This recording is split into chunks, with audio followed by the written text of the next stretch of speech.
The cold seeped through the thin linen of my shift, a damp chill that had less to do with the night air and more to do with the stone heart of this fortress.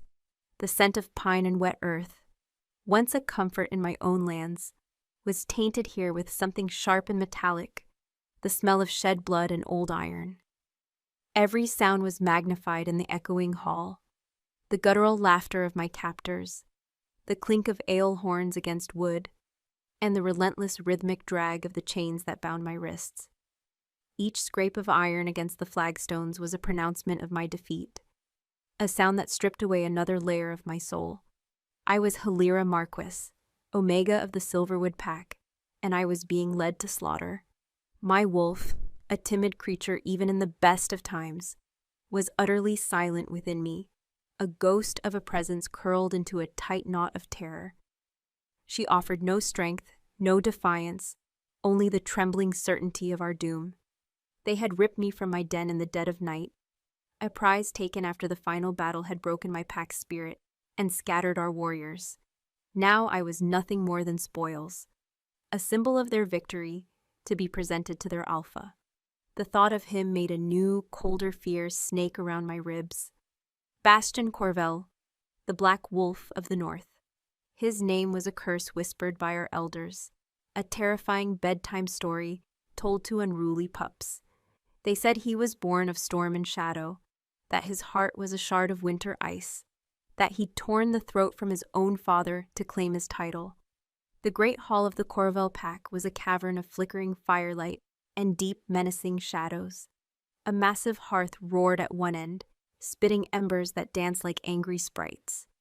The air was thick with the reek of unwashed bodies, roasted meat, and the triumphant musk of dominant wolves. 100 pairs of eyes, glowing with predatory light in the gloom, followed my procession. They were not seeing a woman. They were seeing a trophy, a thing to be used, broken, and discarded. I kept my gaze fixed on the grimy floor, my hair a tangled curtain hiding my face. Shame was a physical weight, a cloak heavier than any chain. I could feel their contempt, their hunger, their cruel amusement. It was a poison seeping into my skin. My guards, 2 brutes whose hands were still stained with the blood of my kin, shoved me forward. I stumbled, the chains yanking my arms painfully. A wave of mocking laughter rolled through the hall. I landed hard on my knees at the foot of a raised dais, the impact jarring my teeth. The cold of the stone was a shock against my bare skin. I stayed there, head bowed, waiting. The air grew thick, charged with anticipation. The cacophony of the hall began to fade, replaced by a silence so absolute it was a physical pressure, a heavy blanket smothering all sound. He was here. I didn't need to see him to know it. The very atmosphere in the room had shifted, bent into submission around a single, immense presence. A scent cut through the stench of the hall, ozone after a lightning strike, ancient snow-dusted pines, and the raw, untamed power of the wild. It was the scent of an alpha of alphas, a primal force that spoke directly to the terrified wolf within me. She whimpered, a low, pathetic sound that only I could hear. Slow, deliberate footsteps echoed on the stone. They stopped directly in front of me. I could feel the heat radiating from his body, see the massive fur-lined boots that stood inches from my face. I squeezed my eyes shut, bracing for the kick, the sneer, the final crushing humiliation. My life as I knew it was over. All that was left was to endure the end. Look at me. The voice was not the raging bellow I had expected. It was a low rumble, a deep, gravelly command that vibrated through the stone floor and up into my very bones. It was the sound of mountains shifting, of glaciers cracking. It was a voice that did not know how to ask, only how to compel. Every instinct screamed at me to obey, but a single stubborn ember of defiance flickered in the ruin of my spirit. I would not give him the satisfaction. I remained motionless, a statue of disgrace. A heavy silence stretched, taut and sharp. The air crackled with the unspoken fury of an alpha defied. A collective gasp rippled through the assembled pack. I could feel their shock, their bloodlust rising at my insolence. The pressure of his presence intensified, a crushing weight that threatened to pulverize me. Still, I did not move. Then, the unthinkable happened. There was a soft rustle of fur and leather, and he knelt. The alpha of the Corval pack, the conqueror who had laid my world to waste, lowered himself to my level. I could feel his breath ghosting over my hair. The sheer shock of it was a physical blow, more stunning than any strike. Alphas did not kneel, especially not for a chained Omega captive. A large, calloused hand entered my field of vision. Fingers, surprisingly gentle, brushed the tangled hair from my face, tucking it behind my ear. His touch was electric, a jolt of lightning that shot through every nerve. It wasn't cruel, it wasn't lecherous, it was possessive, assessing. His thumb brushed against my cheekbone, and my breath hitched. Forced by his proximity, my eyes slowly lifted. I saw the hard line of a jaw, shadowed with dark stubble, a mouth that looked as if it had never known how to smile. And then, his eyes. They were the color of a stormy sky, gray and turbulent, shot through with silver that seemed to glow with its own internal light. They held no glee, no triumph, only an intensity that stripped me bare, peeling back every layer of fear and shame to see the raw, terrified soul beneath. A long, jagged scar cut down from his left temple, narrowly missing his eye and ending at the corner of his lip, a pale white testament to a violence I could scarcely imagine. He was the monster from the stories, but seeing him now, this close, was infinitely more terrifying. The silence in the hall was absolute. His pack watched, stunned and uncomprehending. Bastion Corval's gaze held mine, a silent battle of wills in a war that was already lost. His eyes narrowed slightly, as if he saw something in me that no one else ever had, something that intrigued the beast that dwelled just beneath his skin. His fingers moved from my face, tracing the cold iron of the manacle on my right wrist. The contrast between the warmth of his skin and the chill of the metal was jarring. He ran his thumb over the pulse that hammered frantically beneath the surface. He could feel my terror. I knew he could. He leaned closer, his voice a low growl meant for me alone, yet it carried the weight of a proclamation that seemed to shake the very foundations of the hall. "You are mine," he breathed, the words a brand against my skin, "and I will destroy anyone who touches you." My mind reeled.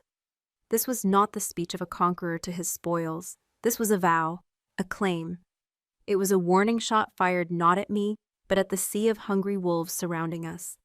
A tremor ran through me, a violent shudder that was part fear, part confusion, and part something else, something deeper and more primal that my wolf recognized, even if my mind could not.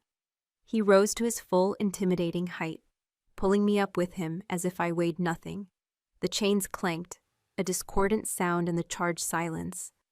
I stood before him, unsteady on my feet, held upright by his grip on my arm. He turned his stormy gaze upon his pack, his expression one of unassailable authority. "She is not to be harmed," he commanded, his voice now a clear, cold bell of absolute power that rang to the furthest corners of the hall. "She is not to be taunted. She is not to be touched. She is under my protection. She is the Alpha's." A murmur of dissent, a wave of restless growls, rippled through the crowd. An older wolf, his face a mask of grizzled fury, and his scent that of a council elder, stepped forward. "Alpha," he began, his voice raspy with disbelief. "She is a spoil of war, a Marquis Omega. She is here for the pack's morale, to be used as a lesson." Bastion's head snapped toward the elder. He didn't raise his voice, but the temperature in the room plummeted. The fire in the hearth seemed to shrink away from the sheer coldness of his fury. "My claim is the only lesson this pack needs, Torvin," he stated, his voice dangerously soft. "Do you mean to challenge it?" The elder Torvin visibly flinched. The scent of his defiance was quickly overpowered by the acrid tang of fear. He bowed his head, a clear gesture of submission. "No, Alpha." Bastion's gaze swept across the hall, daring anyone else to speak. No one did. He held them all captive with the force of his will alone. Then his attention returned to me. His grip on my arm was unyielding, a manacle of flesh and bone.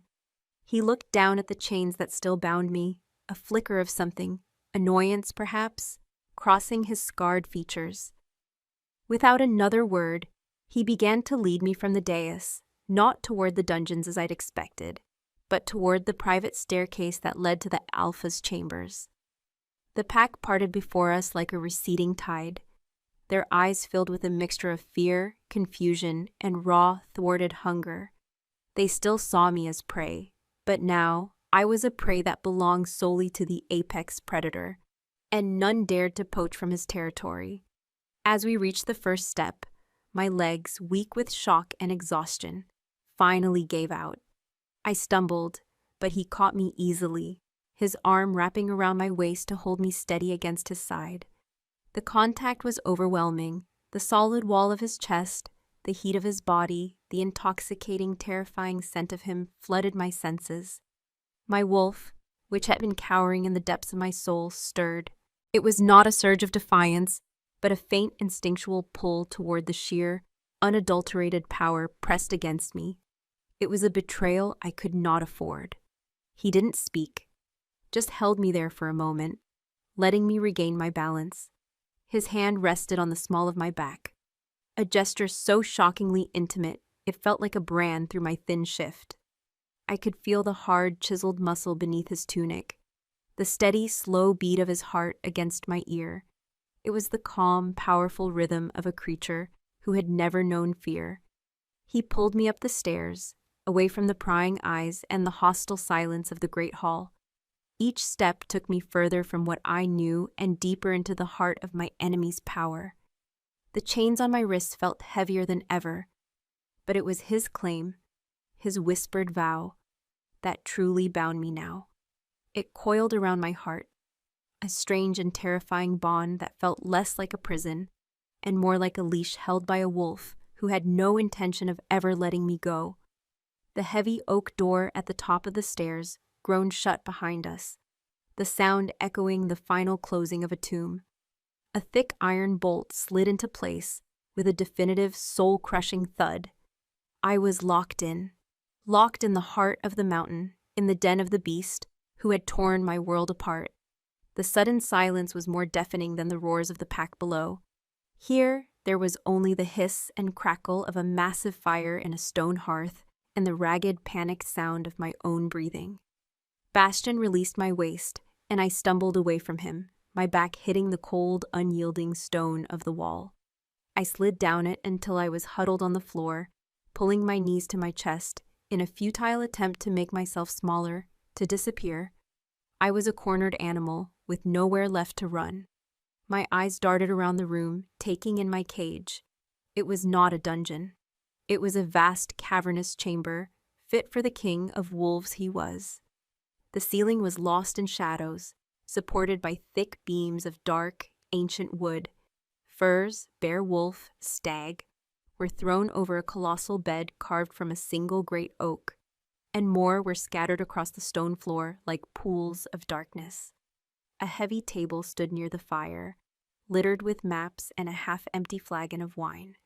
The air smelled of him, that overwhelming scent of storm, pine, and primal power, layered with the comforting notes of wood smoke and old leather. It was a purely masculine space, raw and untamed, yet possessed a stark, disciplined order. There was nothing here that was not essential, nothing that was not strong, and he was the center of it all. He stood by the fire, his broad back to me, the flames silhouetting his immense frame. He hadn't spoken since we'd entered. He just stood there, a predator in his own territory, seemingly ignoring the prey he'd just dragged into it. The waiting was a unique form of torture. My mind, frantic and exhausted, supplied 1,000 horrific possibilities for what would happen next. Every story I'd ever heard about him, every brutal tale of his conquests, played through my thoughts like a waking nightmare. He finally moved, his motion fluid and silent for a man of his size. He poured wine from the flagon into a silver goblet, his movements economical and precise, my muscles tensed, my whole body coiling in anticipation of the inevitable. He would drink, and then he would turn his attention to me, but he didn't drink. He turned, the goblet in his hand, and walked toward me. I flinched, pressing myself harder against the stone as if I could melt into it. My silent wolf whimpered, a pathetic tremor in my soul. I squeezed my eyes shut, bracing myself. This was it. His shadow fell over me. I felt the heat from his body, smelled the wine on the air, but there was no blow, no cruel touch. I heard the soft clink of silver against stone as he placed the goblet on the floor beside me. Drink. The command was low, devoid of any emotion I could decipher. It was a simple order, but my throat was a knot of terror. I couldn't have swallowed if my life depended on it, which I suspected it did. I shook my head, a tiny, jerky movement, without opening my eyes. I heard a sigh, a faint exhalation of breath that sounded almost like frustration, impatience. He moved away. I risked a glance, cracking my eyelids open just a sliver. He had returned to the table and was now cutting a thick slice of dark bread and a wedge of cheese with a hunting knife. He placed them on a wooden platter and brought them over as well, setting them down next to the wine. Eat. This time, the command was harder, edged with steel. My stomach churned at the thought of food. My body was screaming in protest, a symphony of fear and adrenaline. I shook my head again, more forcefully this time. "You are my captive, Omega," he rumbled, his voice dropping lower, the sound vibrating in my chest. "You will be weak enough when I am done with you. You will not starve yourself into an early grave before I have decided your fate. Eat." The words were a threat, but the actions were care. It was a horrifying contradiction that my mind couldn't reconcile. He was threatening me while trying to feed me. My confusion was so profound it momentarily eclipsed my fear. I stared at the offering, the rich dark wine, the wholesome bread, the pale cheese. It was better food than I, as an Omega, had seen in months, even in my own pack. He crouched down before me, his massive frame blocking the firelight. His nearness was suffocating. I could see the way the flames danced in his storm-gray eyes, the hard set of his jaw. The scar on his face seemed to pulse with a life of its own in the flickering light. "What did you expect?" he asked, his voice unexpectedly quiet. "That I would have you flogged? Thrown to my pack? Did you think I would break you on your first night in my fortress?" I couldn't speak. I could only stare at him, my heart hammering against my ribs like a trapped bird. "I may yet," he continued, his gaze unwavering, "but a broken toy is no use to anyone." His eyes drifted down, fixing on the chains that bound my wrists. I had almost forgotten them, the cold weight a permanent part of me now. They had chafed my skin raw during the long, brutal journey to his lands. The flesh around the iron was red and inflamed. A low growl started deep in his chest. It was a terrifying sound. The rumble of a gathering storm. It wasn't directed at me. It was for the chains. His expression darkened, his eyes turning from stormy gray to the near black of a thundercloud. A muscle feathered in his jaw. "They dared to put my property in iron," he snarled, the words a guttural threat. Before I could process what was happening, he reached out and took my wrists. His grip was firm, but not painful. He held my hands up, examining the chafed skin, his thumb brushing over a place where the skin had broken. The touch sent another jolt through me, but this time it was different. It was the shock of his anger, an anger that was, incomprehensibly, on my behalf. He held my gaze, his eyes burning with a cold fire. "Hold still." He tightened his grip on my left wrist with one hand. With his other, he grasped the iron manacle itself.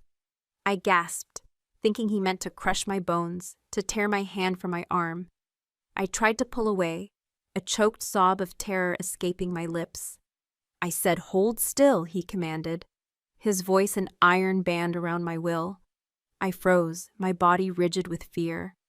I watched, mesmerized by horror and disbelief, as the muscles in his forearm and bicep bunched and strained. His knuckles turned white. He let out a low, controlled grunt of exertion. There was a groan of protesting metal, a high-pitched shriek as the iron began to bend. My mind refused to accept what my eyes were seeing. No man could do this.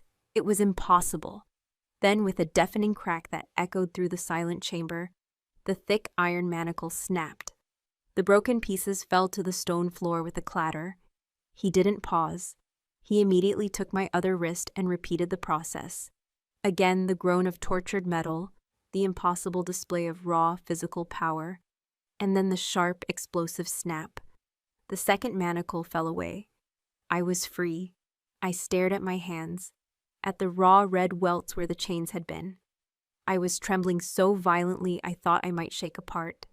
I lifted my gaze to his face. He was breathing a little harder now, his nostrils flared, the predator within him stirred by the act of violence. But his eyes, when they met mine, held no triumph. They held a chilling, possessive fury.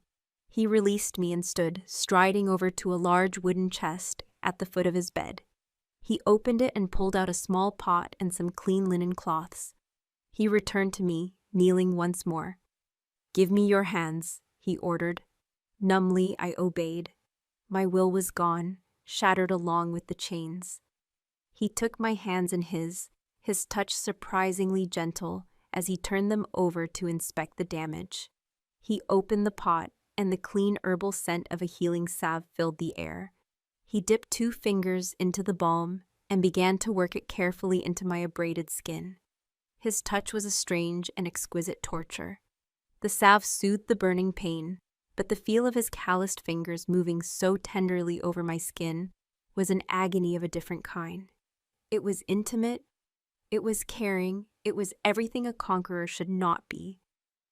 Every instinct I had was screaming that this was a trick, a cruel game to lull me into a false sense of security before he struck the final blow. But his focus was absolute. He tended to my wounds with the intense concentration of a craftsman, his brow furrowed, his jaw tight with purpose. My wolf, which had been so silent, so terrified, was now in a state of utter turmoil. It felt the raw power of the alpha, who had just broken iron with his bare hands, and it was drawn to it with a primal instinct that horrified me. But it also felt the strange tenderness of his touch, the protective rage he'd shown, and it was soothed. A part of my very soul was responding to this monster, purring under the hands of my captor. The betrayal was so profound, a wave of self-loathing washed over me. When he finished, my wrists were gleaming with the salve. He wrapped them loosely in the clean linen strips, his movements deft and practiced. He had done this before. The thought sent a new chill through me. How many others had he tended to? How many other captives had he broken, and then mended for his own purposes? He tied the last knot, and his hands stilled, his thumbs resting on my pulse points. He could feel the frantic, terrified beat of my heart. He didn't move away. He just knelt there, holding my hands, his stormy eyes searching my face as if looking for something he expected to find. His gaze dropped back to my wrist, to the place where the linen bandage now lay. His expression shifted. The anger faded, replaced by an unnerving intensity, a focus so sharp it felt like a physical touch. He leaned closer, his eyes narrowing on a spot just below the bandage, on a patch of my skin. "There," he breathed, the word a mere whisper of sound. His thumb moved, pushing the edge of the linen aside. He stared at my skin, his face inches from mine. I could feel his breath on my cheek, see the silver flecks in his eyes swirling like a gathering storm. I didn't know what he was looking at. There was nothing there, just skin. "I thought it was a legend," he murmured. More to himself than to me, his voice was laced with a strange, almost reverent awe. That was more frightening than any threat he could have made. He looked up, his gaze locking with mine, and in their depths, I saw not the eyes of a conqueror looking at his prize, but the eyes of a zealot who had just found his holy relic. "The mark," he whispered, his voice thick with a meaning I couldn't begin to comprehend. "It's real. The word hung in the air between us, heavy and incomprehensible. Mark. My gaze flew to my wrist, to the place his thumb had brushed aside the linen. I saw nothing. There was only my pale skin, still red and angry from the shackles, gleaming with the salve he had applied. There was no scar, no birthmark, no sign of any kind. A new, sharper fear pierced through the fog of my exhaustion. He was not just a monster. He was a madman. I don't understand, I whispered, the words scraping my raw throat. There is nothing there. Bastion's stormy eyes lifted from my wrist to my face, and the awe I had seen in them was now mingled with a chilling certainty. It was the look of a man who has just seen a god, and he would not be convinced otherwise. You cannot see it, he stated, not as a possibility, but as a fact. Only my bloodline can. It is the sign of the moonchosen, a sigil burned into the spirit, visible only to the alpha who is her fated match. The words were from some ancient lore, a fireside tale for pups, not a reality to be spoken in the den of a conqueror. Moonchosen, fated match. It was insanity, a cruel, elaborate fantasy he had constructed around me, his prisoner. Was this his game? To build me up with impossible prophecies before tearing me down? The thought was so twisted, so perverse, that it seemed entirely plausible for the wolf feared across the clans. That's a myth, I breathed. A spark of my old self, the Omega who had learned to be invisible but never truly broke, flickering to life. A children's story. A low growl rumbled in his chest, a warning that I was treading on sacred ground. It is my history, my destiny. He released my hands and rose to his full, towering height, pacing before the fire like a caged predator. For centuries, the Corvel Alphas have been the strongest, the most dominant. But our strength comes at a price. The moon grants us power, but it curses us with a rage, a solitude that no ordinary she-wolf can soothe. Our mates have always been alliances, contracts of blood and territory. They have never been true matches. They break, or they wither, or they are driven mad by the beast they are bound to.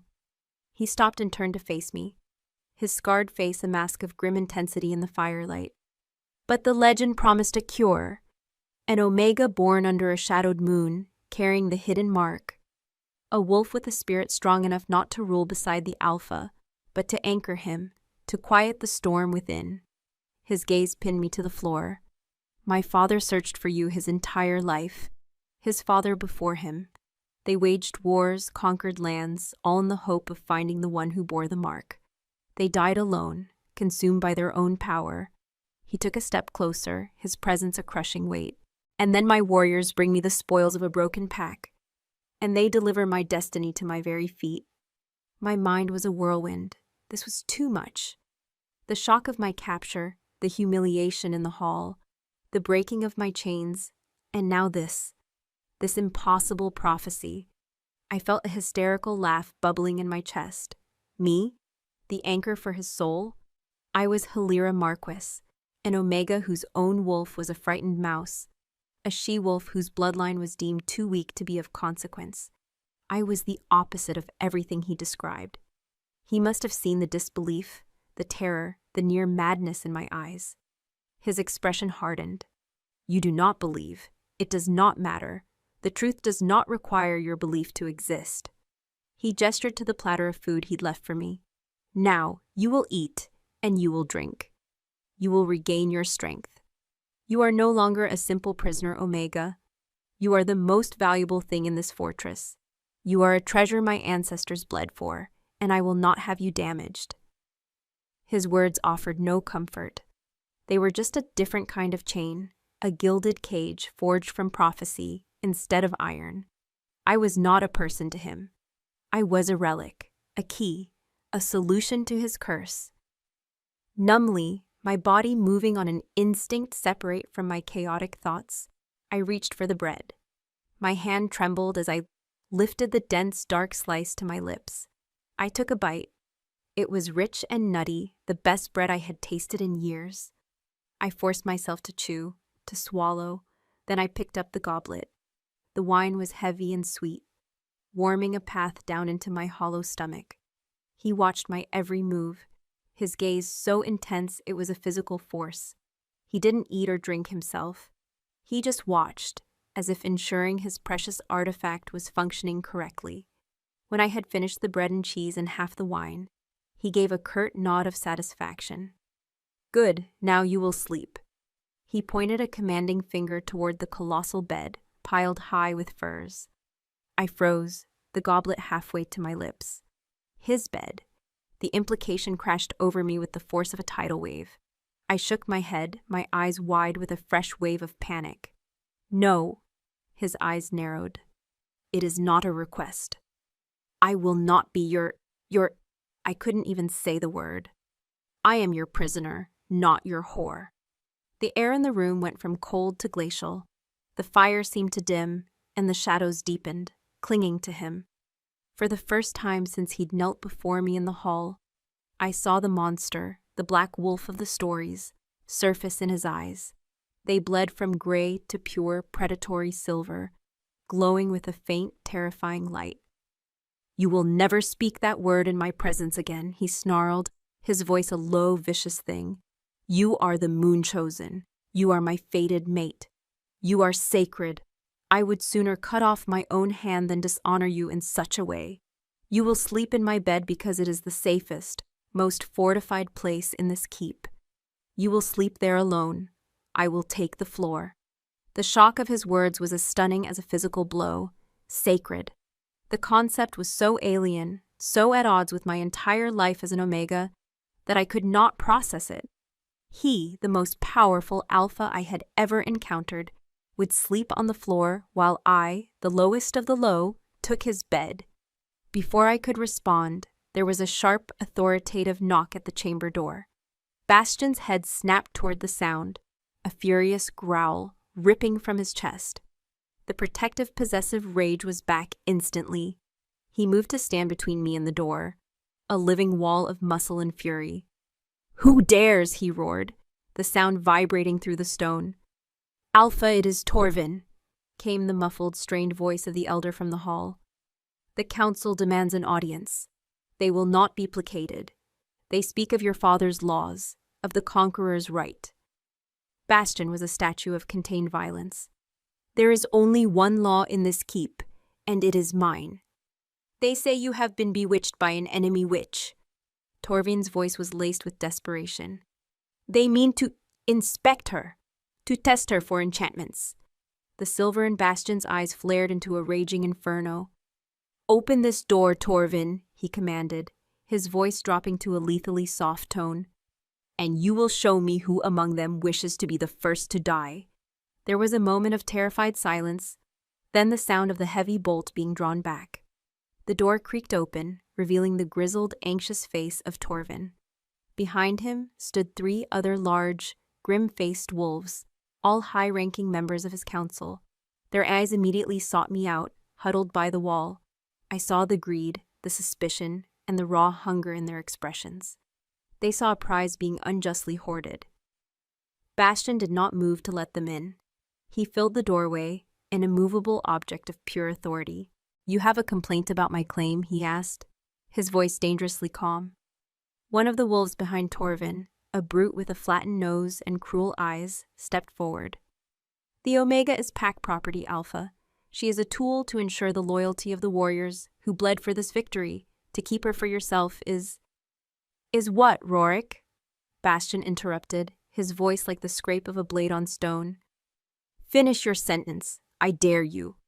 Rorik's courage faltered under that silver gaze, but his resentment was a palpable stench in the air. "It is unwise. It shows weakness." Bastion was utterly still for a long moment. Then he turned his head and looked at me. "Come here," he commanded. My body refused to move. I was paralyzed, a rabbit caught between a wolf pack and a viper. "Now, Helleral!" he growled, using my name for the first time. The sound of it on his tongue was a shock, a caress and a command all in one. My legs, trembling, obeyed. I pushed myself up from the floor and walked on unsteady feet toward the doorway, toward the 4 hostile wolves and the alpha who stood between us. When I reached him, Bastion's arm shot out, wrapping around my waist and pulling me flush against his side. He tucked me into his body, shielding me, yet also displaying me. His message was clear. She is mine to protect, mine to possess. He buried his face in my hair, inhaling deeply. The gesture was primal, possessive, a public act of claiming. I could feel the rumble in his chest as he took in my scent. Then he turned his gaze, still burning with silver fury, back to the council members. "This is no Omega spoil," he declared, his voice ringing with absolute power. "This is the destined mate of the Corvell line, the moonchosen of the prophecies. She is not a tool for your pleasure. She is your alpha female, your Luna." A collective gasp went through the small group. Torvin's jaw dropped. Rorik's face contorted in disbelief and disgust. "Prophecy," Rorik scoffed, emboldened by outrage. "You've been alone too long, Alpha. You see fantasies. I see a Marquis bitch who needs to be taught her place." In a blur of motion too fast to follow, Bastion's hand shot out and seized Rorik by the throat. He slammed the bigger wolf against the stone doorframe, lifting him effortlessly until his feet dangled inches from the floor. Rorik choked, his hands clawing uselessly at Bastion's wrist. The other council members fell back, their scents turning acrid with fear. "Her place," Bastion snarled, his face inches from Rorik's, "is at my feet, and your place is on your knees, begging her for the forgiveness I will not grant you." He squeezed, and a sickening crackle of cartilage echoed in the sudden, horrified silence. He held the gasping wolf for another moment, letting the lesson sink in, before dropping him in a heap on the floor. He turned his lethal gaze on the remaining 2. "Go, tell the pack what you have seen. Tell them their Luna has arrived. And tell them that the next wolf who looks at her with anything but reverence will have his eyes torn from his skull by my own hand." They scrambled away, dragging the choking Rorik with them. Torvin lingered for a second, his face pale, his eyes wide with a mixture of terror and dawning, horrified belief. He gave a jerky, awkward bow, a bow to me, before turning and fleeing down the stairs. The heavy door slammed shut, the bolt shooting home once more. The chamber was silent again, but the air was thick with the aftermath of violence, charged with Bastion's untamed power. He was still radiating fury, his chest heaving, the silver light slowly receding from his eyes. He turned to me. I was still pressed against his side where he had held me, my hand clutching his tunic without my conscious thought. I flinched, expecting the storm of his rage to now turn on me, but instead his expression softened, the hard lines of his face easing as he looked down at me. He lifted a hand not to strike, but to gently brush a stray strand of hair from my cheek. His calloused fingers were impossibly soft against my skin. "Now they know," he murmured, his voice a low, rough vibration that I felt through my entire body. He leaned in, his gaze fixed on my lips, and for a terrifying, heart-stopping moment, I thought he was going to kiss me. He stopped, his mouth just a breath from mine. "The war outside is over," he whispered, his own breath ghosting across my face, warm and smelling of wine and power. "But the one in here is just beginning." His words hung in the air, a promise and a threat entwined. The war within the fortress walls. He was right. I could feel the battle lines being drawn, not only in the hostile stares of his council, but inside my own heart. He was my captor, the destroyer of my home, the alpha of a pack that bayed for my blood. Yet he had broken my chains, tended my wounds, and declared me sacred. He had defended me with a ferocity that stole my breath, claiming me not as a spoil, but as a queen. The contradiction was a dizzying vortex, and I was at its center, spinning without anchor. He finally pulled back, the intense proximity broken, allowing me to breathe again. The air rushed into my lungs, feeling thin and insufficient. The rage had faded from his eyes, leaving behind the turbulent gray of a winter storm, and something else, a deep, ancient weariness. The alpha who held the weight of a prophecy, a curse, and a rebellious pack on his massive shoulders. "The bed," he said, his voice returning to that flat, commanding tone. "Go." This time I did not argue. The fight had drained from me, replaced by a bone-deep exhaustion so profound it felt as if my very marrow had turned to lead. Arguing with this man was like arguing with a landslide, futile and dangerous. I walked toward the enormous bed, each step an effort. The furs looked dark and inviting, a promise of oblivion I desperately craved. I felt his eyes on my back, a constant, watchful pressure. I hesitated at the edge, my simple linen shift feeling flimsy and inadequate in the face of such savage luxury. This was his space, saturated with his scent, the very heart of his power. To lie in it felt like the ultimate act of surrender. I turned back to look at him. He had not moved. He stood like a stone sentinel near the door, arms crossed over his powerful chest, watching. "I will not harm you in your sleep, Helera," he said, his voice rough. "You have my vow." A vow from the man who broke iron with his hands and council members with a glare. It should have meant nothing, but my traitorous wolf, feeling the echo of his power and the strange security of his protective rage, believed him. Trembling, I pulled back a heavy bearskin and slipped beneath the layers of fur. The sensory overload was immediate and overwhelming. The furs were heavy, smelling of cold air, clean animal, and him, so much of him. It was like being wrapped in his very essence, a cocoon of his untamed power. The scent should have terrified me, sent me scrambling out and away, but instead, a strange primal part of me relaxed.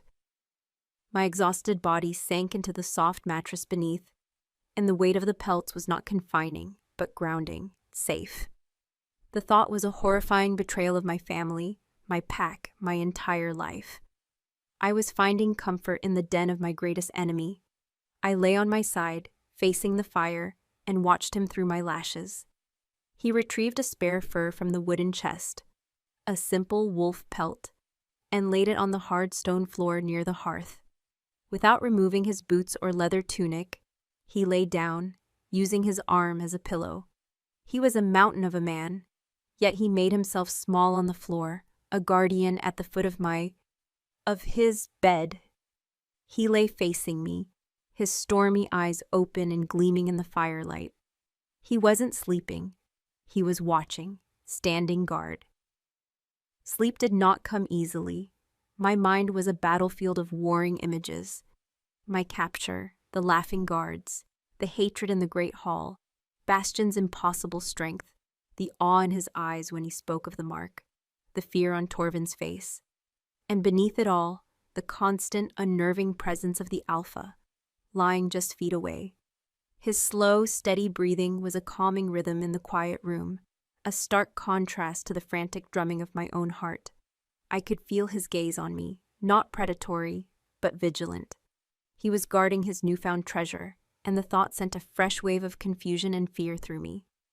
I was a person, not an object to be possessed. But had anyone ever looked at me with such fierce, unwavering focus? Even in my own pack, as an Omega, I was background noise, a ghost to be ignored. Here, I was the absolute center of the Alpha's world. Eventually, exhaustion won the war. My thoughts blurred, the edges softening, and I drifted into a restless, dream-haunted sleep. I dreamt of running through a forest of black, skeletal trees under a moonless sky. The howls of a pursuing pack echoed behind me, their hunger a tangible thing. I was slow, weak, my legs tangled in grasping roots. I could smell their hot breath, feel their snapping jaws just inches away. A cry of pure terror was trapped in my throat. Just as the lead wolf lunged, a shadow fell over me, vast and absolute. A different howl ripped through the night, a sound of pure dominance that silenced all others. A massive black wolf, larger than any I had ever seen, with eyes of burning silver, stood over me. The pack melted back into the trees, whimpering in submission. The great wolf lowered his head, nudging me with his nose, and the scent of pine and lightning filled my senses. I was not afraid of him. I was his. I woke with a gasp, my heart pounding, the dream scent of the black wolf lingering in the air. The fire had burned down to glowing embers, casting long, dancing shadows across the room. The chamber was cold. I shivered, pulling the furs tighter. My eyes immediately sought the spot where Bastian had been. He was gone. Panic, cold and sharp, seized me. Was this the trick? Had he lulled me into a false sense of security, only to leave me to the mercy of his pack? I sat bolt upright, my ears straining against the silence. Then I heard it. A soft sound from the far side of the room, near a narrow arched window that looked out over the battlements.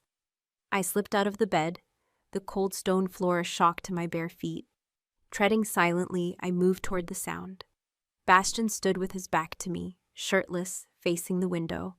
Moonlight, pale and ethereal, spilled into the room, limning his powerful form in silver. His back was a roadmap of past battles.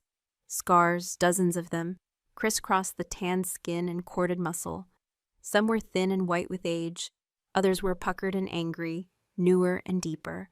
Claw marks, blade cuts, the jagged imprint of a bite on his shoulder. This was a body forged in relentless violence. He was washing, using a basin of water on a small stand. He moved with a quiet efficiency, the soft rasp of a cloth against his skin the only sound.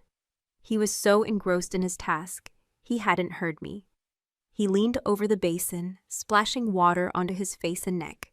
He scrubbed at his skin with a startling roughness, as if trying to remove a stain that went deeper than dirt.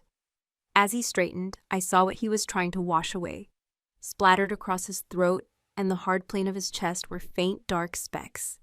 Blood, not his own. It was Rorik's, from when he had seized him by the throat. The sight of it made my stomach clench. He was washing away the evidence of the violence he had committed in my name. He must have felt my gaze, a sixth sense of the alpha. He froze, then slowly turned. His eyes, in the moonlight, were pure silver, unguarded and raw. They held a profound loneliness, a glimpse of the cursed solitude he had spoken of. Seeing him like this, stripped of his armor and his authority, he looked less like a monster and more like a man shackled to a brutal destiny. He made no move to cover himself. He simply stood there, letting me see the evidence of his violent life written on his skin. My eyes were drawn to the most prominent scar, the one on his face that cut down from his temple. It was deeper than the others, a permanent snarl carved into his features. "Who did that to you?" The question slipped out before I could stop it. A soft, instinctive query. His expression hardened instantly, the momentary vulnerability vanishing behind a mask of stone. "My father," he said, his voice flat and cold. "The night I took the Alpha title from him." The casual brutality of his statement was a physical blow. He'd told me he'd torn the throat from his own father, and I'd assumed it was a story, an exaggeration to build his myth. But the scar was proof. The coldness in his eyes was the chilling truth. "He gave you the scar," I whispered, my mind reeling. "And I gave him his death," he replied, without a flicker of remorse. "That is the Corval way. Strength takes what it is owed. There is no room for weakness." He turned back to the basin, grabbing a linen shirt from the stand and pulling it on, hiding the tapestry of his past. The moment of connection, of shared vulnerability, was severed. He was the Alpha again, remote and dangerous. "You should not be awake," he said, his back still to me. "Go back to sleep." "I can't," I admitted, wrapping my arms around myself against the chill. I had a nightmare." He was silent for a long moment. "About your capture?" "No," I said, my voice barely a whisper. "About being hunted." He turned around fully, his gaze piercing. "And were you caught?" I thought of the great black wolf, of the feeling of absolute safety under his protection. A flush crept up my neck. I couldn't tell him that. I couldn't admit that in my deepest subconscious, a part of me already saw him as a savior, not a monster. "No," I lied. "I wasn't caught." He seemed to see right through the lie. A faint, almost imperceptible softening touched the corner of his scarred mouth. It wasn't a smile, but it was the closest thing to one I had ever seen from him. In my lands, under my protection, nothing will hunt you again, Hilara. You are the one thing that is not to be touched. His words, meant to be reassuring, only highlighted the truth of my situation. I was his. A possession. The war he spoke of wasn't just with his pack. It was a war for my own soul. A battle against the primal, instinctual part of me that was drawn to his strength, that craved the safety he offered, even as my mind screamed that he was my enemy. An idea, desperate and foolish, sparked in my mind. A way to fight back, to reclaim a piece of myself. If I am to be your Luna, I said, the word feeling foreign and absurd on my tongue, then I cannot be a prisoner. A queen is not kept in a locked room. He crossed his arms, his expression unreadable. You think my pack is ready to welcome you with open arms? After what happened with the council, every wolf in this fortress sees you as a threat. The she-wolves see you as a rival who stole the alpha's attention. The warriors see you as the prize they were denied. They will test you. They will challenge you at every turn. To let you walk among them now would be to sentence you to death. Then I will die, I said, lifting my chin. A flicker of defiance I hadn't felt in years surging through me. But I will not die in a cage.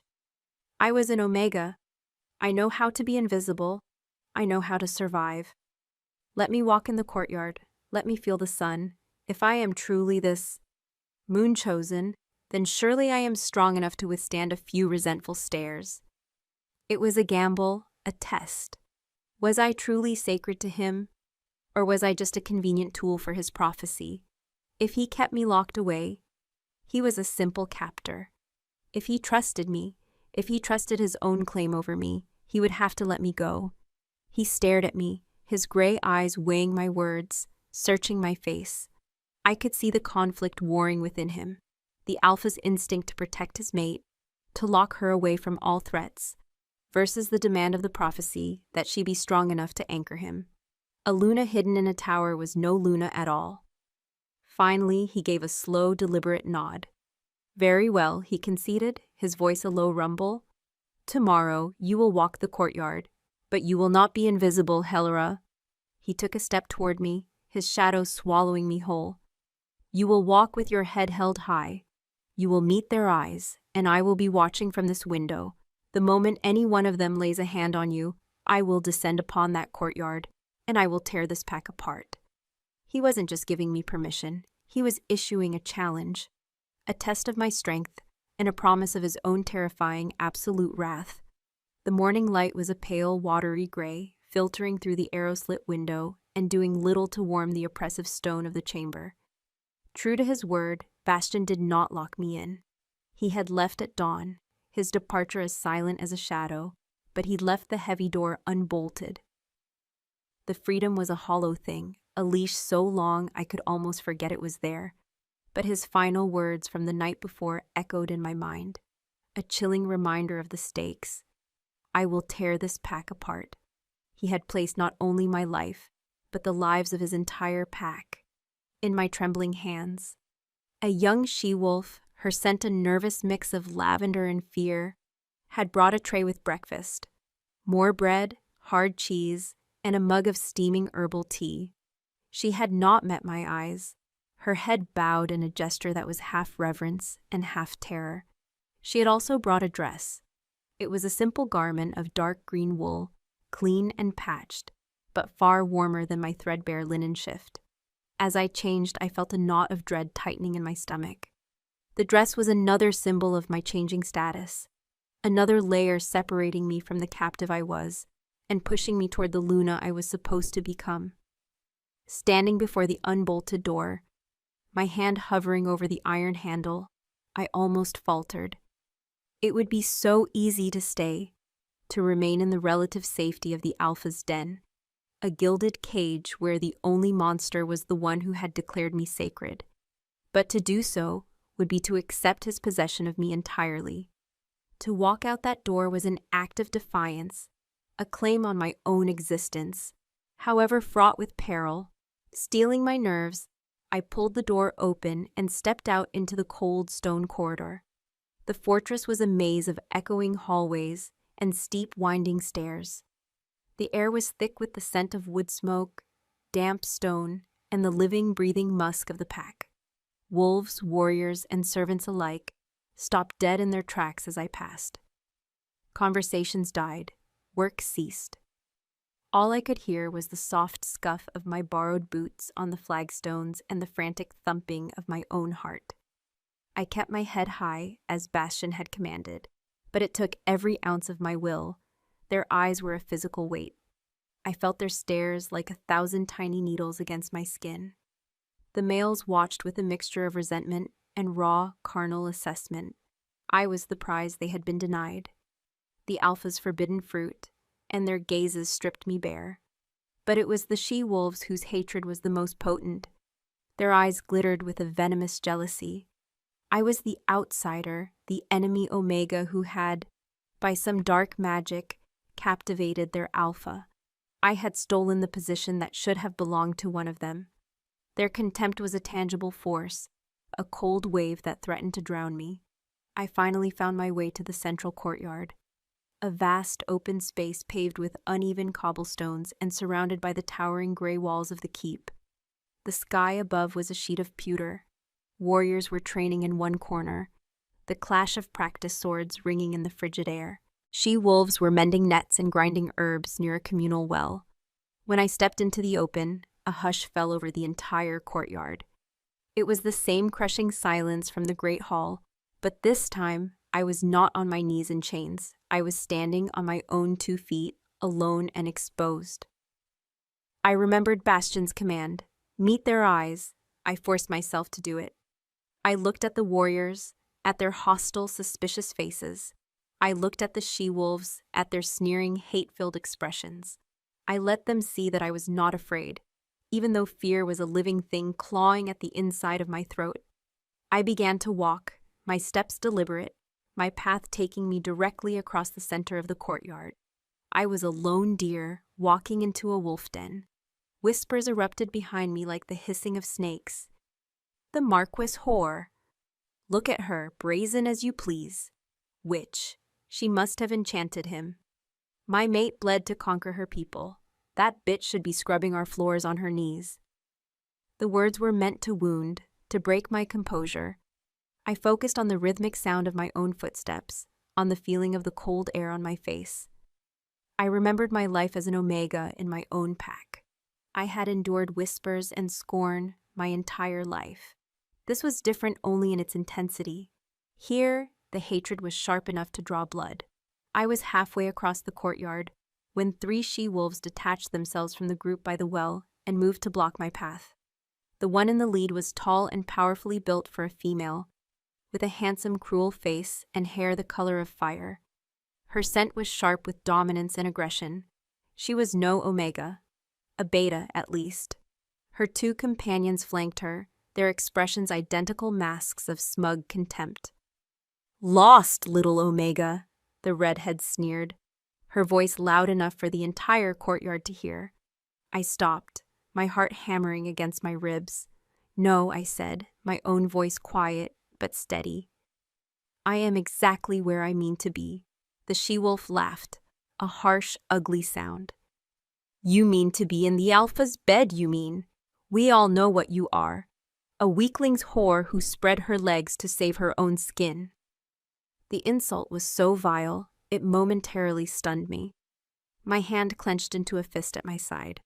My own timid wolf, who had been hiding in the deepest corner of my soul, stirred with a flicker of pure, unadulterated rage. It was a foreign feeling, and it was terrifyingly strong. "You are mistaken," I said, my voice colder than the wind whistling through the battlements. The redhead, whose name I later learned was Lyra, took a step closer, invading my space. Her scent was an assault. "Oh, I don't think so. The alpha may be blinded by whatever spell you've cast, but we see the truth. You are nothing, less than nothing. You are the dirt from a conquered land, and you are tainting our home with your presence." She was goading me, trying to provoke a reaction to give her an excuse to attack me. An attack that the rest of the pack would see as justified. I knew this game. I had been playing a version of it my entire life. The key was to show no weakness, to offer no opening. I held her gaze. Your alpha has claimed me. To insult me is to insult his judgment. Are you brave enough to do that, Beta? The direct challenge caught her off guard. Her eyes widened for a fraction of a second before narrowing into slits of pure fury. A low growl rumbled in her chest. He is a fool for you. A great alpha brought low by a pathetic omega. He will see his mistake soon enough. But until he does, someone needs to teach you the laws of this pack. Before I could react, she shoved me. Hard. I stumbled backward, my feet tangling on the uneven cobblestones. I managed to catch my balance, but the act of aggression had crossed a line.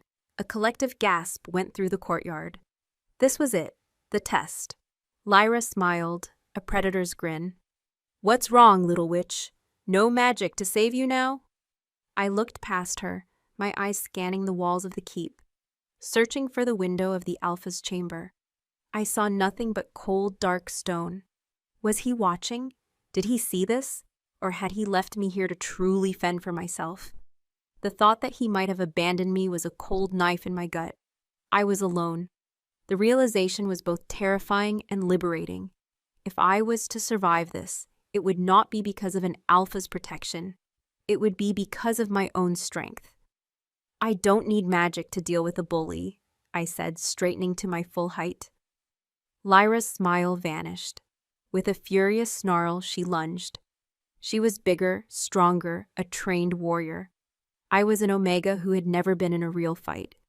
Her hand seized the front of my dress, and she slammed me backward. This time, I couldn't keep my footing.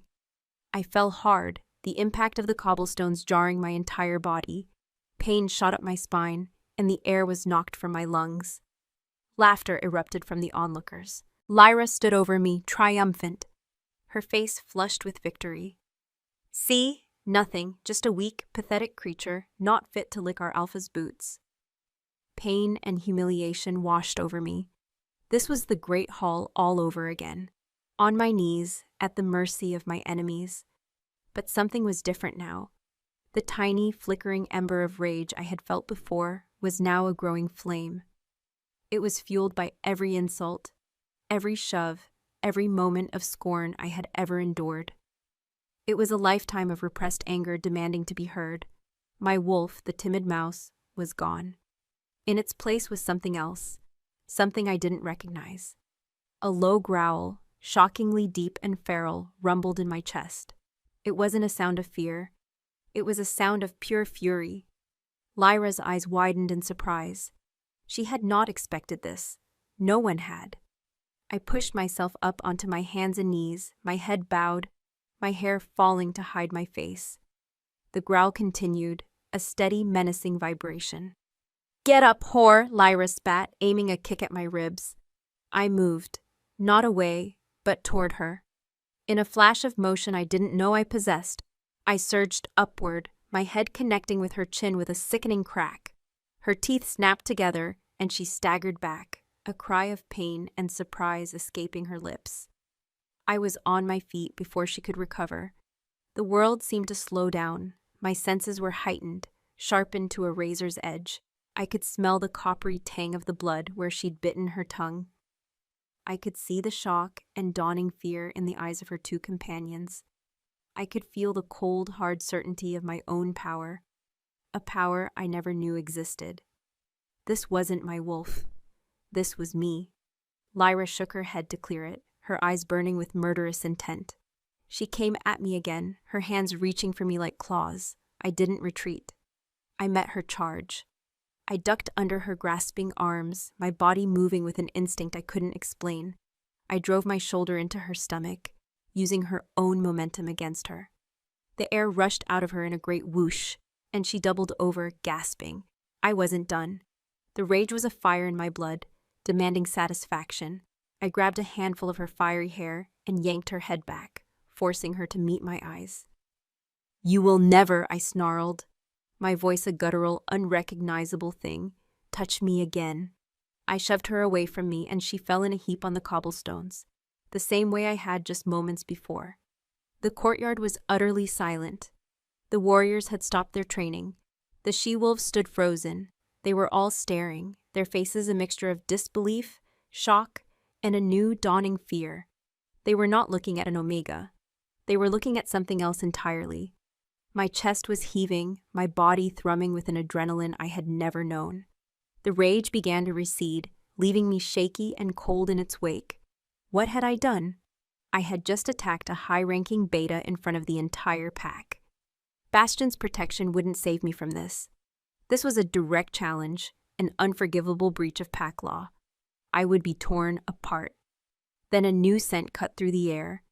Ozone and pine and winter storms. Bastion, he hadn't descended from the window. He strode into the courtyard from the main keep entrance, moving with that lethal, unhurried grace. He hadn't been watching from above. He had been walking toward the courtyard himself. He had seen it all. His face was a mask of cold, unreadable fury. His eyes, the color of a thundercloud, swept over the scene. Lyra still gasping on the ground, her two companions frozen in terror, and me standing over my vanquished opponent, my knuckles scraped and my dress torn at the collar. The pack parted before him, heads bowed in submission. He did not look at any of them. His gaze was fixed on me. He walked until he stood directly in front of me, his shadow falling over me. I braced myself for the punishment, for the blow that would surely come. I had caused chaos.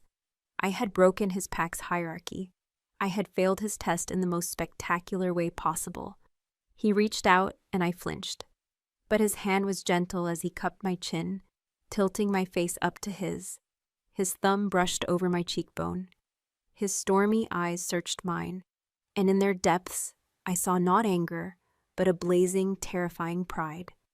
"I knew it was in you," he murmured, his voice a low, possessive growl that was for me alone. He looked down at Lyra, who was scrambling to her feet, her face a mask of humiliation and terror. "She attacked your mate, Lyra," Bastion said, his voice deceptively soft, yet it carried to every corner of the silent courtyard. "What is the punishment for that?" Lyra was trembling, unable to speak.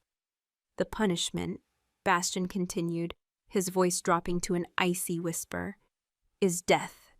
He released me and took a single menacing step toward her. The entire pack held its breath. This was it. He was going to tear her throat out in front of everyone. "No," the word escaped my lips before I could think. Bastion stopped. He turned his head slowly, his silver-flecked eyes pinning me. "No?" "Don't," I said, my voice shaking but firm. "Don't kill her." He stared at me, his expression unreadable. The silence stretched, taut and agonizing. He was the absolute alpha. His word was law. To defy him, especially now, was madness. But something in my gaze, in my newfound strength, must have reached him. He looked from me to the terrified, pathetic Lyra, and then back to me. A long, slow breath escaped his lips. He turned his attention back to Lyra. "Your Luna has shown you mercy," he snarled. "I am not so kind. You are stripped of your rank.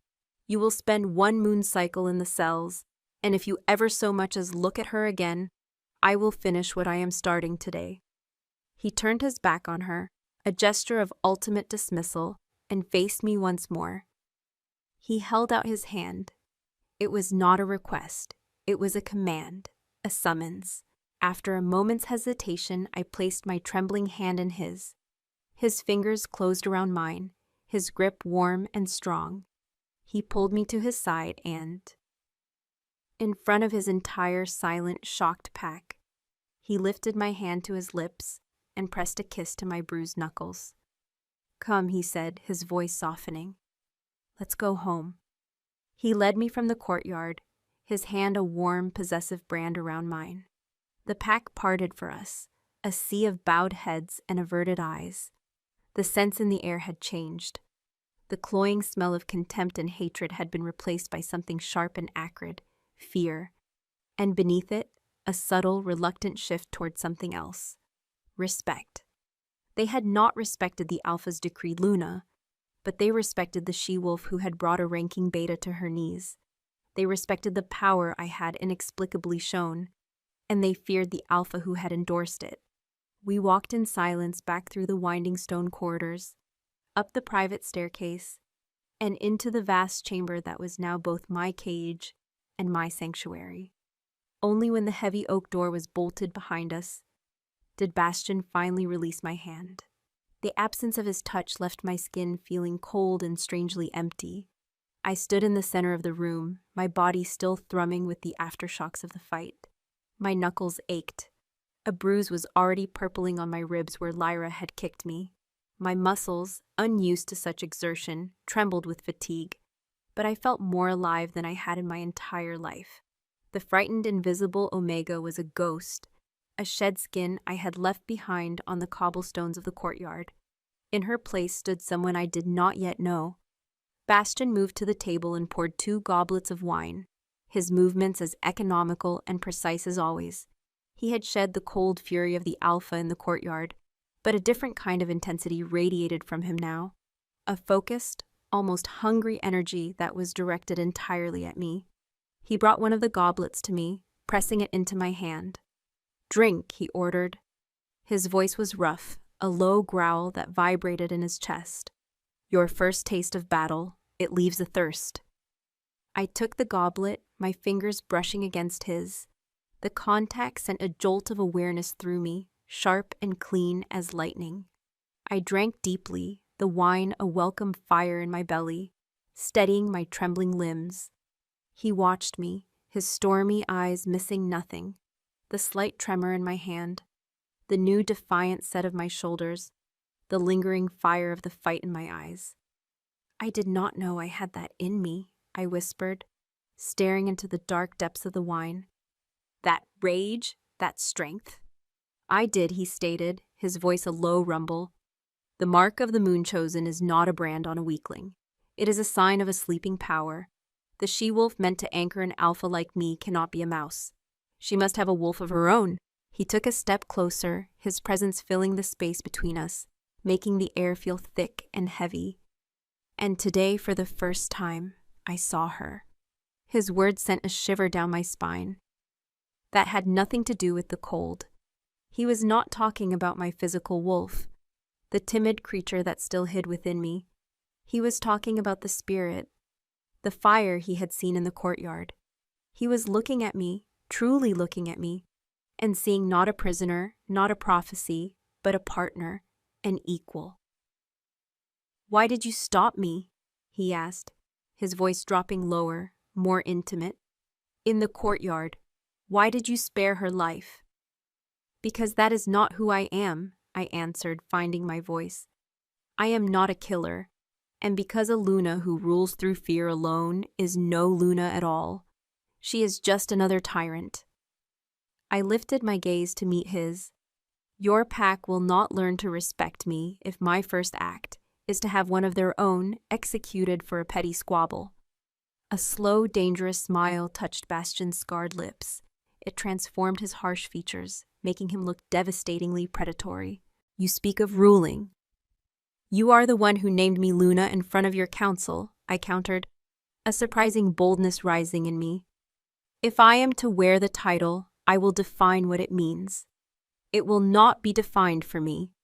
His smile widened. The silver in his eyes flared with an emotion I couldn't name. Admiration, desire, possession, all mingled into one intoxicating, terrifying blaze. "My father searched for a key to his curse. I have found a queen for my throne." He set his goblet down on the table and reached for me, his large, warm hands settling on my waist. He drew me closer until my body was flush against his. The solid wall of his chest was an anchor in the dizzying storm of my emotions. I could feel the steady, powerful beat of his heart against my own frantic pulse. The overwhelming scent of him, pine, storm, and pure male alpha, clouded my senses, making coherent thought impossible. This was no longer about a prophecy or a claim. This was about the man and the woman, the primal, undeniable pull that had been arcing between us since the moment he first knelt before me in the great hall. "Helira," he murmured, his voice a rough caress. He lowered his head, his forehead resting against mine. We were breathing the same air. His gaze was locked on mine, and in the turbulent gray depths, I saw the raw, aching loneliness of his soul, the solitude of the cursed alpha who had never known a true partner. And I saw the dawning hope that he had finally, impossibly, found her in me. My own defenses, so carefully constructed over a lifetime of pain and invisibility, crumbled to dust. I was not just his captive. I was not just his fated mate. In that moment, I was hit. The realization was not one of defeat, but of surrender. A surrender to a force far greater than any pack, any war, any prophecy. It was the surrender of one soul to another. His head tilted, his lips just a breath away. This was it. The moment that had been building between us, fraught with tension and unspoken promises. I closed my eyes, my breath catching in my throat in anticipation. Then a horn blew, a single, piercing, urgent blast from the fortress watchtower. It was not a call to arms or a signal of greeting. It was an alarm, a warning. Bastion stiffened, his entire body going rigid. A low, guttural snarl was ripped from his chest. The tender, possessive male vanished in an instant, replaced by the warrior alpha. He released me and strode to the window, his movements swift and deadly. "What is it?" I asked, my voice trembling. The spell between us shattered. "Hunters," he growled. His eyes narrowed as he stared down into the valley below the fortress. "The Silver Order. They've been tracking my raiding parties for weeks, but they've never been so bold as to show themselves this close to my gates." The Silver Order. My blood ran cold. They were human hunters, a fanatical order dedicated to the eradication of all werewolves. They were ruthless, cunning, and legendarily cruel, employing silver weapons and dark alchemies that could kill even the strongest alpha. "Why now?" I whispered, moving to stand beside him at the window. In the distance, at the edge of the dark pine forest that bordered his lands, I could see them. A line of men on horseback, their armor glinting in the weak sunlight. They carried no banner of a rival pack, only the stark symbol of a silver cross. They were not preparing for an assault. They were simply waiting. Bastion's gaze was not on the main force. It was fixed on a single rider who had detached from the group and was slowly approaching the fortress gates. This rider carried a white flag of parley. "They're not here for a fight," Bastion snarled, a dangerous confusion entering his voice. "Not a full one. This is something else." He turned from the window, his mind already shifting from mate to warlord. "They have something to bargain with, or something to demand." Another horn blew, this one from the gate, signaling a request for parley. Bastion's eyes met mine, and the brief softness I had seen in them was gone, replaced by the cold, hard calculation of an alpha at war. "Stay here, bolt the door, do not open it for anyone but me." He was already strapping on a sword belt, his movements economical and deadly. He was the Black Wolf of the North again, the conqueror, the killer. The man who had held me so tenderly just moments before was buried deep beneath the needs of his pack and the demands of war. He strode to the door, his hand on the hilt of his sword. He paused, his back to me. "This changes nothing, Helera," he said, his voice a low iron promise. "When I return, we will finish what we started." And then he was gone, the door closing behind him with a soft click. I stood there, my heart a wild, frantic drum in my chest. I rushed to the door and slid the heavy iron bolt into place, the sound echoing the dread that was closing around my heart. The Silver Order, why were they here? What could they possibly want from the most powerful, isolated alpha in the northern lands? I went back to the window, my eyes drawn to the lone rider who had now reached the massive outer gates of the fortress. The gates remained closed, but figures appeared on the battlements above, including one massive, unmistakable silhouette, Bastion. Even from this distance, I could feel the tension, the silent, deadly negotiation happening below. The parley seemed to last for an eternity. The lone rider gestured back toward the forest. Then two more riders emerged from the tree line. They were leading a third horse, and on it was a figure, slumped over, bound and hooded. A prisoner, my breath caught in my throat. This was their bargaining chip. A captive. But who could they have taken that would be of such value to Bastian? His pack was secure within the fortress walls. The rider below gestured for the prisoner to be unhooded. One of the guards did so, pulling the sack from the captive's head. Even from the high window, I saw the flash of silver blonde hair. So pale it was almost white. My heart stopped. It couldn't be. It was impossible. Down in the courtyard, Bastian's body went rigid. I saw him grip the stone of the battlement, his knuckles turning white. He had recognized the prisoner too. A cold, sickening dread, worse than any fear I had felt before, washed over me. I knew that hair. I knew that proud, stubborn posture, even slumped in defeat. The prisoner was my brother, Lysander Marquis, the last surviving alpha of my scattered, broken pack, the one person left in the world who was my blood. The hunters hadn't come for Bastian. They had come for me. The wind that swept down from the northern peaks was sharp and cold, carrying the scent of snow and the promise of a long winter. It whipped the heavy fur cloak around my shoulders and pulled strands of hair from my intricate braid, but I barely felt the chill. I stood on the high battlement, the same spot where Bastian had stood when he'd seen my brother, and looked out over the lands that were now mine to protect. The Corvell lands, my lands. It had been one moon cycle since the day the Silver Order came to our gates. One moon since my world had been irrevocably fractured and then remade in fire and blood. The memory was a scar on my soul, as vivid and painful as the one that marked my mate's face. I could still see Lysander, proud and broken, his silver blonde hair, a stark beacon of our shared bloodline against the grim backdrop of his captors. The hunter's demand had been simple, delivered by a man with eyes as cold and dead as polished silver, the Omega Witch for the captive Alpha. A trade. They had heard whispers, tales carried on the wind of the Black Wolf's strange obsession with the spoil of war. They thought him weak, besotted. They thought he would trade a worthless Omega for the chance to be rid of the last Marquis heir and the human hunters at his border. They had miscalculated so profoundly, it had cost them everything. I remembered the look on Bastian's face when he returned to our chamber that day.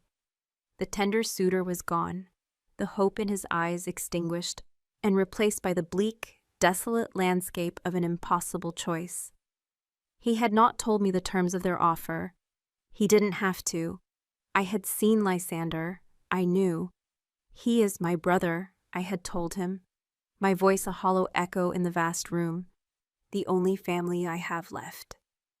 He is the alpha of a rival pack, Bastian had countered, his voice raw with the pain he was trying to conceal behind the mask of the warlord, an enemy who would see me dead, and this fortress in ruins. He is my blood.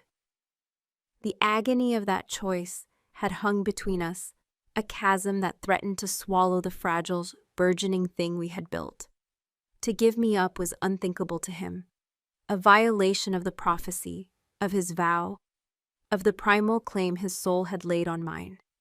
But to deny me my brother, to force me to watch him be slaughtered at the gates, was a cruelty that would poison us forever. He was trapped between his duty as an alpha and his bond as a mate. It was I who had made the choice. The Omega who had been taught to endure, to survive, had found the strength of the Luna he saw in me. "You cannot give me to them," I said, walking to him, placing my hands on his chest, feeling the violent turmoil of his heart beneath my palms. "And I will not let my brother die. Therefore there is only one path. We fight." The sheer audacity of it had stunned him.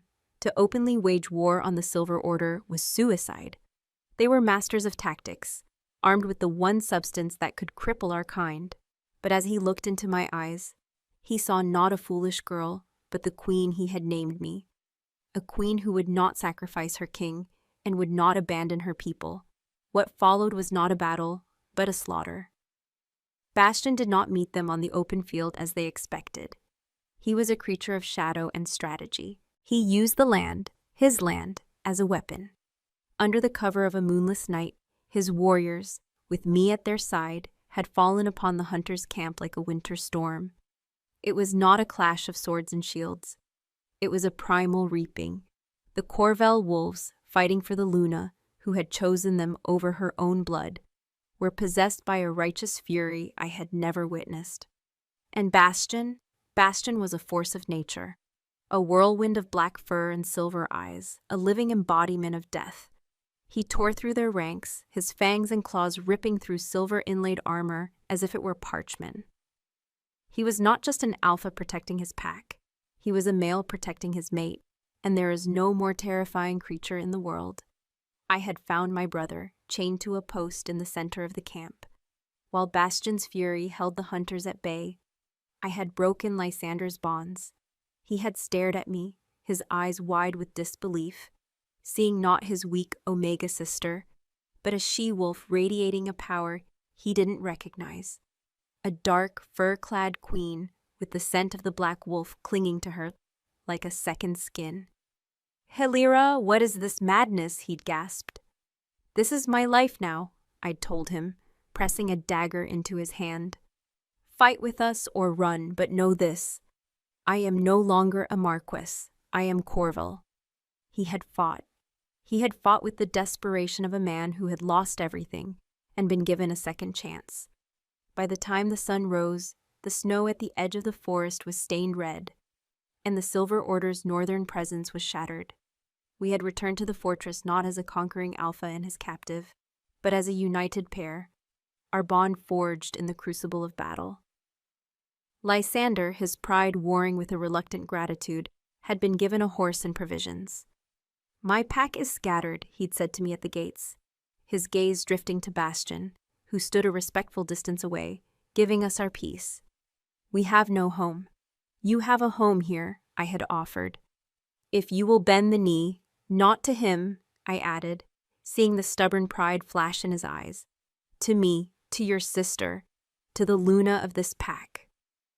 The offer had cost him what was left of his alpha pride, but he was a survivor. He had looked at me, at the strength in my eyes, at the unshakable alpha who stood behind me, a silent, unmovable mountain of support, and he had knelt. The last of the Silverwood pack had been absorbed into the Corvels, healing the wound that had started this all. Now, standing on the battlement, I felt a hand on my waist, a familiar warmth that seeped into my very bones. Bastion came to stand behind me, his arms wrapping around me, his chin resting on my shoulder. He did not speak, simply held me, his presence a solid, comforting anchor. His scent, the scent I had once feared above all else, was now the scent of home. "The scouts report the passes are clear," he murmured into my hair, his voice a low rumble against my ear. "The last of the hunters have fled south. They won't be back." "They will," I said, my voice soft. "They will regroup. They will return with more silver, more men. They will not forget this defeat." "Let them come," he growled, a possessive fire in his tone. "Let them come and break themselves against our walls. This fortress has stood for 1,000 years. It will stand for 1,000 more. And now it has a queen." He turned me in his arms, his stormy eyes searching mine. The weariness was still there, the ancient solitude of his curse, but it was softer now, tempered by the connection we shared. The mark on my wrist, the one only he could see, was a permanent, invisible bond that had saved us both. He had been searching for an anchor for his rage, a cure for his curse. He had found something more. He had found his equal. "The war is not over, Bastion," I whispered, my hand coming up to trace the jagged scar on his face. The scar his father had given him. The scar that was a symbol of the brutal legacy he was trying to reshape. "No," he agreed, his thumb gently caressing my cheek. "But the one in here," he said, tapping his own chest, "is quiet for the first time in my life." He then moved his hand to my heart. "And the war in here is over. You are not a prisoner. You are not a spoil. You are not a prophecy." He leaned in, his forehead resting against mine, the world outside the two of us fading away to nothing. There was only the sound of the wind, the feeling of his strong arms around me, and the steady, unbreakable rhythm of our two hearts beating as one. "You are my mate," he breathed, the words a sacred vow. "My Luna, my home." He finally kissed me. It was not a kiss of conquest or of passion, but of profound, breathtaking belonging. It was the closing of a circle, the end of a long, lonely winter, and the promise of a new dawn. I was Hilira Corville, once Marquess. I had been taken in the night like stolen prey, but I had been found. In the arms of the Alpha feared by all, I was not a prisoner. I was the Alpha's bride, and the fire between us was not a danger. It was the flame that would keep our world from the cold, and I would never let it go out.